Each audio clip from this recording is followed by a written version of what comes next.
కాకరకాయ కారం. మరి ముందుగా కావాల్సిన పదార్థాలు ఏంటో చూసేద్దాం. కాకరకాయ కారం తయారు చేసుకోవడానికి కావాల్సిన పదార్థాలు: కాకరకాయ ముక్కలు 1 కప్పు, పసుపు కొద్దిగా, ఉప్పు తగినంత, శనగపిండి 1 కప్పు, ధనియాల పొడి 2 టేబుల్ స్పూన్లు, జీలకర్ర పొడి 2 టేబుల్ స్పూన్లు, గరం మసాలా పొడి 1 టేబుల్ స్పూన్, కారం 2 టేబుల్ స్పూన్లు, చాట్ మసాలా కొద్దిగా, ఆమ్చూర్ పొడి కొద్దిగా, చిల్లీ ఫ్లేక్స్ 2 టేబుల్ స్పూన్లు, నూనె 1 కప్పు. కాకరకాయ కారం తయారు చేసుకోవడానికి కావాల్సిన పదార్థాలన్నీ కూడా రెడీగా ఉన్నాయి. సో బేసిక్ గా మనకు కాకరకాయ అనగానే ఫస్ట్ గుర్తొచ్చేది ఏంటి అంటే షుగర్ ఉన్న వాళ్లకు చాలా మంచిది అని చెప్తూ ఉంటారు. సో షుగర్ ఉన్న వాళ్లకు కాకరకాయ జ్యూస్, కాకరకాయ రసం పచ్చిగా అలా తీసుకోవడం వల్ల చాలా వరకు బెనిఫిట్ అవుతుంది. షుగర్ని మాత్రల అవసరం లేకుండా ఈజీగా తగ్గించుకునే అవకాశం ఉంటుంది అని చెప్తూ ఉంటారు. సో మనం ఎప్పటి నుంచో తరతరాలుగా ఆ మాట వింటూనే ఉన్నాం. ఎందుకంటే కాకరకాయ, మెంతులు ఇవన్నీ చేదు గుణం ఉన్నటువంటి పదార్థాలు. చేదు గుణం ఉన్నటువంటి పదార్థాలను మేము ఎప్పుడైతే తీసుకుంటామో అప్పుడు మన శరీరంలో ఉన్న చెడు మలినాలు ఈజీగా వెళ్ళిపోతాయి. ఓకే, సో మరి చక్కగా ఇప్పుడు ఈ కాకరకాయ కారం తయారు చేసేసుకుందాం. ఫస్ట్ మనం ఏం చేయాలి అంటే కాకరకాయల్ని నానబెట్టుకుందాం. కొంచెం ఉప్పు, పసుపు వేసుకుని, సో ఫస్ట్ ఇదిగోండి ఇలా పొడువుగా కట్ చేసుకున్నాం అనమాట కాకరకాయలు ఈ విధంగా. సో ఎక్కడ ఏది మనకి సీడ్స్ తీసేయలేదు. ఇలా చక్కగా తీసుకొని ఇందులో ఉప్పు, ఆ తర్వాత పసుపు, కావాలంటే కాస్త నూనె వేసుకోవాలి అంటే కూడా వేసుకోవచ్చు. ఉప్పు, పసుపు వేసుకొని కోటింగ్ ఇద్దాం ఇలా చక్కగా.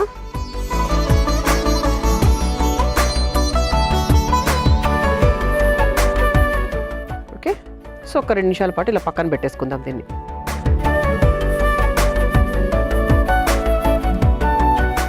ఇప్పుడు ఏం చేయాలి అంటే ఒక ప్లేట్ తీసుకుందాం. ఓకే, సో ఇక్కడ మనం ఒక మసాలా పొడి లాగా తయారు చేసుకోబోతున్నాం. సో ఫస్ట్ దీనికి కోటింగ్ అంటే ఫస్ట్ మనకు గుర్తొచ్చేది ఏంటి? శనగపిండి.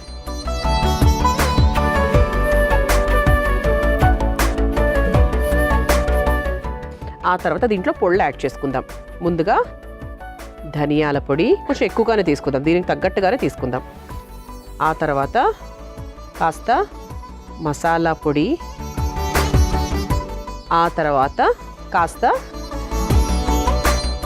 జీలకర్ర పొడి, ఆ తర్వాత కాస్త ఆమ్చూర్ కొంచెమే వేసుకుందాం, ఎక్కువ అక్కర్లేదు. ఆ తర్వాత కాస్త చాట్ మసాలా,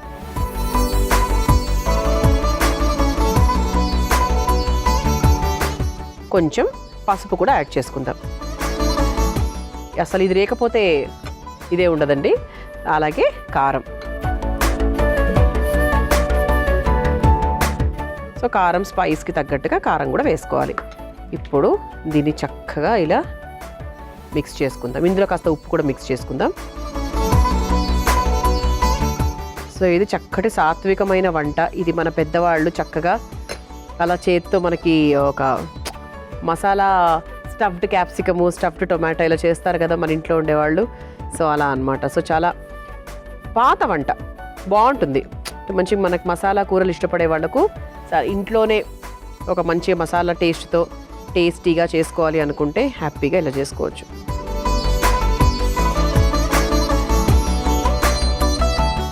సో ఆ తర్వాత దీంట్లో చిల్లీ ఫ్లేక్స్ కూడా వేసుకుందాం. కారం కూడా వేసాం కదా, దానికి తగ్గట్టుగా చిల్లీ ఫ్లేక్స్ కూడా వేసుకోవాలి. ఈ ముక్కలు ఉన్నాయి కదా, సో దీన్ని చక్కగా కొంచెం మనకి తడితడిగా అయింది కాబట్టి సరిపోతుంది. దీన్ని ఇలా తీసుకొని చక్కగా కోట్ చేసుకోవాలన్నమాట. ఉప్పు వేయడం వల్ల, ఉప్పు పసుపు వేయడం వల్ల ఏంటంటే దానికి ఒక చిన్న తేమ వస్తుంది. సో చూసారా, ఇక్కడ మనకు వేసినటువంటి ఈ కోటింగ్ ఏదైతే ఉందో దీనికి బాగా పడుతుందన్నమాట. సో అందుకు మనం ముందుగానే ఉప్పు పసుపు వేసి చక్కగా నానబెట్టాం. ఒక చిన్న తేమ వస్తుంది. ఇంకా ఒక 10 నిమిషాలు ఉందనుకోండి, కాస్త నీళ్లు కూడా వస్తాయి. సో అప్పుడు ఎక్సెస్ వాటర్ ఏదైనా ఉంటే తీసేసుకోవచ్చు.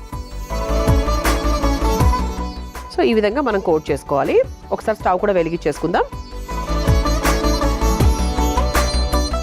స్టవ్ వెలిగించేసుకున్నాం కదా, ఇప్పుడు షాలో ఫ్రైకి సరిపడా నూనె వేసేసుకుందాం. అది వేడవుతూ ఉంటుంది. ఈలోపు మనం చక్కగా కాకరకాయలకు కోటింగ్ చేసేసుకుందాం. ఇది ఇంకొంచెం సేపు ఉందనుకోండి, ఇంకొంచెం మనకు తేమ వస్తుంది. సో ప్రస్తుతానికి ఉన్న సరిపోతుంది. బట్ ఇంకో 10 నిమిషాలు ఉంచితే ఇంకొంచెం పర్ఫెక్ట్గా వస్తుంది అనమాట. అసలు ఎక్కువ టైం పట్టేటువంటి వంట కాదండి ఇది. చక్కగా కాకరకాయలు ఉన్నాయంటే ఎప్పుడు రొటీన్గా, అసలు నిజంగా కాకరకాయలతో ఏం చేయాలనేది నాకు కూడా సమస్యే. అసలు ఏం చేస్తాం కాకరకాయలతో? కాకరకాయ గుజ్జు ఉంటుంది, కొంచెం బెల్లం వేసుకొని కాకరకాయ పులుసు చేసుకుంటాము, కాకరకాయ వేపుడు చేసుకుంటాము, ఇంకా ఏంటి వంటలు ఇది. సో కాకరకాయ కారం హ్యాపీగా ఈ విధంగా మీరు కూడా తయారు చేసుకోండి, చాలా చాలా బాగుంటుంది.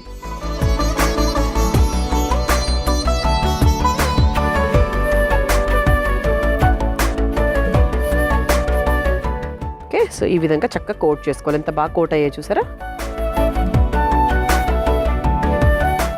ఇది మనకి చక్కగా ఎవరైనా ఇంటికి వచ్చినప్పుడు ఇన్స్టెంట్గా చేసుకోవడానికి బాగుంటుంది, వాళ్ళకి ఏదైనా స్పెషల్గా చేసి పెట్టడానికి బాగుంటుంది. సో అందరికీ ముద్దకూరలు ఇష్టం ఉండవు, సో కొందరికి వేపుళ్ళే బాగా ఇష్టపడతారు. సో వేపుళ్ళల్లో కాకరకాయని చాలా డిఫరెంట్గా టేస్టీగా ఎలా తయారు చేయొచ్చో మీరు మీ ఇంటికి వచ్చిన వాళ్ళకు మీరే నేర్పించండి. సో 100% ఈ వంట బాగుంటుంది. ఆడవాళ్ళు చెప్తున్నారు కదా, ఖచ్చితంగా తయారు చేయండి. సో నూనె కూడా హీట్ ఎక్కింది కాబట్టి ఇలా కోట్ అయినటువంటి కాకరకాయలు ఏవైతే ఉన్నాయో చక్కగా తీసుకొని ఈ విధంగా నూనెలోకి వేసేసుకోవాలి. Shallow fry. సో మనకు మరీ డీప్ ఫ్రై చేయాల్సిన అవసరం కూడా లేదు, ఇలా చక్కగా షాలో ఫ్రై చేసేసుకోవచ్చు. సో కారము, ధనియాల పొడి అన్నీ కూడా కావాల్సినంత హ్యాపీగా వేసేసుకున్నాము. నేను మరీ చప్పగా అయితే చేయలేదండి, ఎందుకంటే చప్పగా చేస్తే బాగోదు. ఇలాంటివి కొంచెం మనకు కారం తగలాలి, కొంచెం ఆ మసాలా టింజ్ అనేది తగలాలి. అన్నీ మనం వేసినవేవి హ్యాపీగా ఇంట్లో మనం ఉపయోగించేవే. గరం మసాలా పొడి కూడా మనం ఇంట్లో తయారు చేసుకోవచ్చు, అలాగే వేసాం. సో మిగిలిన పొడి కూడా మీరు పైనుంచి అలా వేసేసుకోవచ్చు, కొంచెం అది ఫ్రై అయిన తర్వాత. సో చక్కగా మిగిలిన పొడి కూడా ఇలా పైనుంచి వేసుకోవచ్చు అనమాట, మొత్తం అక్కర్లేదు. సో జస్ట్ మనకు ఆ కోట్ అయ్యేదాకా. ఇప్పుడు ఫర్ ఎగ్జాంపుల్ ఇట్లా ఉందనుకోండి, కాస్త అలా పైనుంచి ఇలా వేసుకోవచ్చు అనమాట. సో ఈ విధంగా మనం ఒక్కసారి దీన్ని ట్యాప్ చేసుకుందాము, ఎక్కువ కదపకూడదు ఇప్పుడే. సో ఫస్ట్ ఒక సైడ్ అంతా ఫ్రై అయిన తర్వాత ఆ తర్వాత మరో సైడ్ తిప్పుకోవచ్చు అనమాట. సో ఈ విధంగా మనం చక్కగా కాకరకాయ కారాన్ని తయారు చేసుకుంటున్నాము. మరి కాకరకాయల్ని కూడా మనం షాలో ఫ్రై చేసుకుంటున్నాం కాబట్టి సిమ్లో పెట్టి, సాధ్యమైనంత వరకు సిమ్లో పెట్టి ఒక 5 నుంచి 8 నిమిషాల వరకు అటు ఇటు మంచి దూరగా వేయించేసుకోవాలి. సో అంటే ఫ్రై అంటే తెలుసు కదా ఎలా ఉంటుందో, ఆ విధంగా చేసుకోవాలన్నమాట. చాలా చాలా బాగుంటుంది. శనగపిండి వేసాం కాబట్టి రంగు కూడా చాలా సూపర్గా వచ్చేస్తుంది, తొందరగా కరకరలాడుతూ వస్తుంది. 100%. ఒక 2-3 మినిట్స్ ఈ టైం పడుతుందండి. సో కాకరకాయ కారం తయారు చేసుకుంటున్నాం కదా, సో చక్కగా షాలో ఫ్రై చేసేసుకున్నాము. ఇంకా స్టవ్ కూడా ఆఫ్ చేసేసుకోవచ్చండి. అంటే మనకి ఈ ఫ్రై ప్రాపర్గా కాకరకాయ ఫ్రై అయితే సరిపోతుంది. సో దానికి సంబంధించి మళ్ళీ ఇదంతా కూడా మనం తీనక్కర్లేదు, ఆయిల్ అంతా కూడా. సో ఫస్ట్ ఇలా చక్కగా మనకు ప్లేట్ రెడీగా ఉంది కాబట్టి సర్వ్ చేసేసుకుందాం. సో కాకరకాయ ముక్కల్ని మాత్రమే నేను తీస్తున్నాను.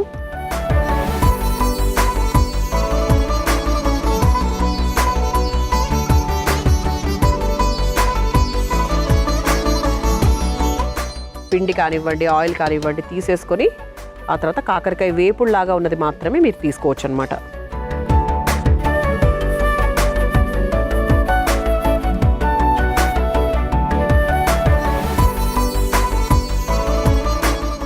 ఇలా కరకరలాడుతూ కారంగా చట్పట్ టేస్ట్తో కాకరకాయ కారం రెడీ అయిపోయింది. మీరు తయారు చేసుకోవాలనుకుంటే కావాల్సిన పదార్థాలు తయారు చేసుకునే విధానం మరొకసారి చూసేయండి. కాకరకాయ కారం తయారు చేసుకోవడానికి కావాల్సిన పదార్థాలు: కాకరకాయ ముక్కలు 1 కప్పు, పసుపు కొద్దిగా, ఉప్పు తగినంత, శనగపిండి 1 కప్పు, ధనియాల పొడి 2 టేబుల్ స్పూన్లు, జీలకర్ర పొడి 2 టేబుల్ స్పూన్లు, గరం మసాలా పొడి 1 టేబుల్ స్పూన్, కారం 2 టేబుల్ స్పూన్లు, చాట్ మసాలా కొద్దిగా, ఆమ్చూర్ పొడి కొద్దిగా, చిల్లీ ఫ్లేక్స్ 2 టేబుల్ స్పూన్లు, నూనె 1 కప్పు. కాకరకాయ కారం తయారు చేసుకునే విధానం: ముందుగా ఒక మిక్సింగ్ బౌల్ లో కాకరకాయ ముక్కలు, ఉప్పు, పసుపు వేసి కలిపి పక్కన పెట్టుకోవాలి. ఇప్పుడు ఒక ప్లేట్ లో శనగపిండి, ధనియాల పొడి, గరం మసాలా పొడి, జీలకర్ర పొడి, ఆమ్చూర్ పొడి, చాట్ మసాలా, పసుపు, కారం, ఉప్పు, చిల్లీ ఫ్లేక్స్ వేసి కలుపుకోవాలి. ఇప్పుడు స్టవ్ వెలిగించి బాండీలో షాలో ఫ్రైకి సరిపడా నూనె వేసి వేడి చేసుకోవాలి. ఇప్పుడు కలిపి పెట్టుకున్న కాకరకాయలను మసాలా పొడి ప్లేట్ లో వేసి బాగా అన్ని వైపులా అద్ది బాండీలో వేసి షాలో ఫ్రై చేసుకుని ఒక సర్వింగ్ ప్లేట్ లోకి తీసుకుని సర్వ్ చేసుకుంటే కాకరకాయ కారం రెడీ.